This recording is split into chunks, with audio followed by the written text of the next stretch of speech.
I'm about to share 7 key social media marketing strategies to help you grow your business online.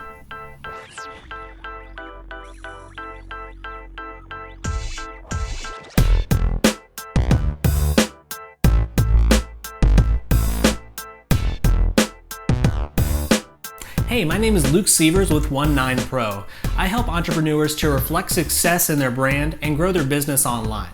Now, after going through the process with my clients of branding their business and developing their website, the natural next step is to develop their online presence. And of course, social media offers a lot of potential, especially when it comes to organic growth. So these are the very social media strategies that I use to help my clients grow their business. Now, every social media platform is different. Not to mention the fact that trends and algorithms are always shifting and changing. But the key principles do stay the same. So whether you're on LinkedIn, Facebook, Twitter, Instagram, or whatever new platforms they come out with, these strategies will help you in your business. Now, this very first tip is probably the most important. However, please stay tuned till the end because tip number 7 is the one that I see most business owners getting completely wrong. But the reason tip number 1 is so important is because it really is the driving force behind all the other tips, which is to build a community around your brand. This is about building your tribe. Now, at its core, marketing is really just about getting people to know, like, and trust you. I can't deny the fact that you like me right now. But what if we could do this on a much larger scale? Imagine being surrounded by a community of people who know, like, and trust you so much that they're ready to buy from you or to refer business to you at any opportunity they get. This should be your number 1 goal with social media marketing, to build a community around your brand. So how do you go about doing this on social media? Well, that's what we'll be talking about in these next 6 tips. And it starts by adding value to your target customer. What you don't want to do on social media is just talk about you, your product, and your company. Honestly, people do not care. It comes across as salesy, and people are turned off by this. Instead, focus on adding value, specifically creating valuable content for your target customer. Think about what type of content would get their attention. What can you create that would either inform them or entertain them? Are you not entertained? Are you not entertained? This approach is about being a giver rather than a taker, and it's the concept of sowing and reaping. When you take the time to give out free value, it tends to come back to you.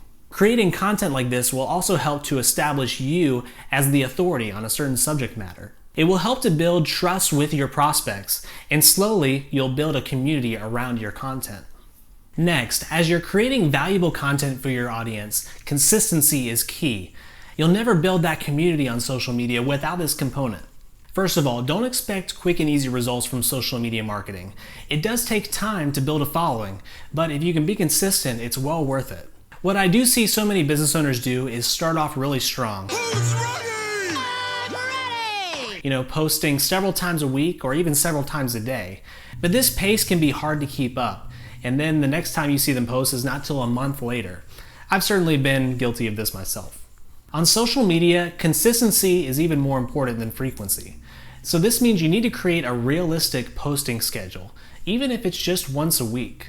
It's much better to start with a pace that you can manage over a long period of time, and then build up from there. By being consistent, you're creating an experience for your audience that they come to expect. For example, let's say you decide to post a funny meme every week on Tuesday. Well, your target customer may start to see this and come to expect it. They might even log onto the platform just to see your content. This is when you know you started to build a community on social media. Number 4, engage. Remember, it's called social media for a reason, so be social. Pay it forward by engaging with other people's posts. Give likes, but more importantly, write meaningful comments. Try to steer away from the generic comments like, love this, thanks for sharing. Take a little extra time to write a well thought out message, and this will help you stand out. And when somebody takes the time to actually engage with your posts, write a reply. It's a huge wasted opportunity when I see people engaging with a certain post and the person doesn't even respond to them.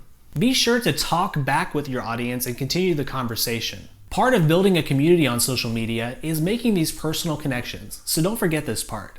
Now, this might be a little controversial, But I firmly believe that you should only focus on 1 or 2 social platforms at the most. Surely you can't be serious. I am serious. And don't call me Shirley. Most business owners know that they need to be on social media, and so they go on a social media sign-up rampage. They go get a Twitter, Facebook, Instagram, Pinterest, YouTube, Alignable, LinkedIn, Snapchat. The problem is you can't realistically manage all of these platforms, and the thing is, you don't have to. Instead of just assuming that you have to have your brand plastered everywhere, what if instead you thought about which platforms would be most essential for my business? Now, this does require a little bit of understanding about each platform, but just think about where is your target customer hanging out? Which of these platforms are they on? And it's even possible, if you cater to 2 different niches, that one niche is hanging out on one platform and another niche is hanging out on the other. But don't spread yourself too thin. I even take this same approach when managing my clients' social media.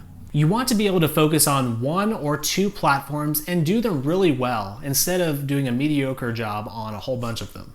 And point number 6 is create native content. This refers to content created specifically for the platform that you're on. Each social network is different, and content that works well on one platform may not work so well on another.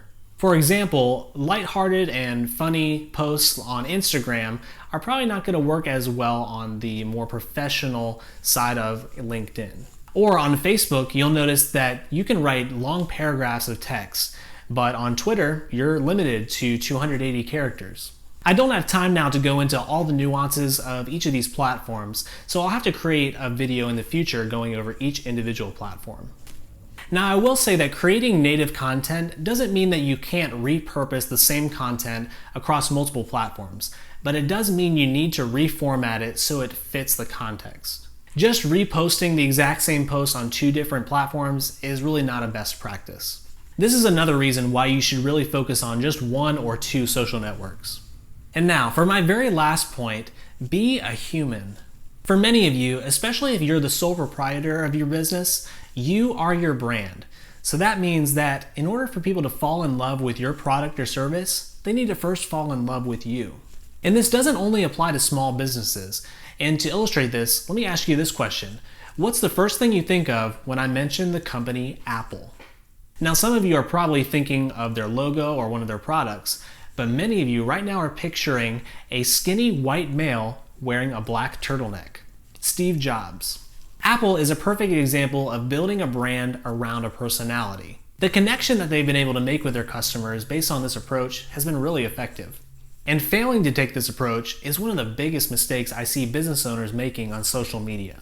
I speak with business owners all the time who say that they don't want to be the face of their brand, and they just want to stay in the background. Pay no attention to that man behind the curtain.